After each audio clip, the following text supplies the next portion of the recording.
আসসালামু আলাইকুম প্রিয় ভাই বোনেরা, আজকে আমি রান্না করব খাইলা মাছ। এটা একটা সমুদ্রের মাছ, হয়তোবা আউট ডিস্ট্রিক্টে এই মাছটাকে অন্য নামে পরিচিত, হয়তোবা জানি না। আমি এটাকে আমাদের চট্টগ্রাম ভাষায় খাইলা মাছই বলে। তো আমি খাইলা মাছ রান্না করার জন্য তেল দিয়ে দিলাম আর সাথে বেশি করে পেঁয়াজ দিয়ে দিলাম। সব সময় আমি আসলে মাছ রান্না করার সময় একটু পেঁয়াজটা একটু বেশি দিই। তো এই যে খাইলা মাছ আমি এখন মরিচ দিয়ে দিচ্ছি আর সাথে দিয়ে দিব হলুদ।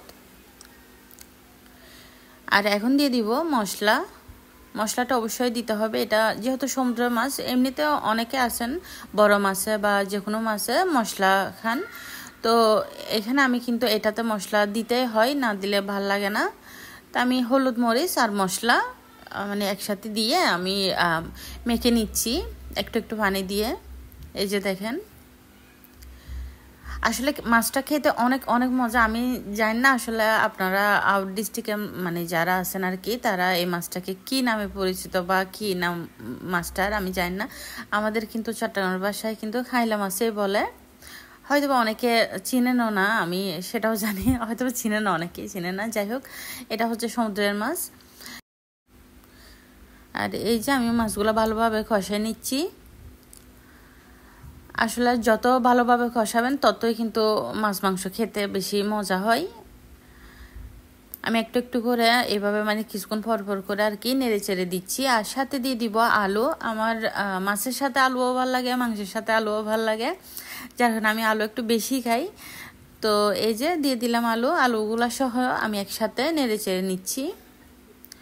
আর আপনাদের যদি আমার ভিডিওটা ভালো লাগে, লাইক কমেন্ট শেয়ার করবেন, আমার চ্যানেলটা সাবস্ক্রাইব করবেন, পাশে থাকা বেল আইকনটা অবশ্যই বাজিয়ে দিবেন, যেন আমার নিত্য নতুন ভিডিও ছাড়ার সাথে সাথে আপনাদের কাছে নোটিফিকেশন চলে যায়। দিয়ে দিলাম লবণ অবশ্যই পরিমাণ মতো দিবেন, প্রয়োজনে অল্প করে দিয়ে আবার একটু খেয়ে দেখবেন, তারপর কম হলে আবার দিবেন।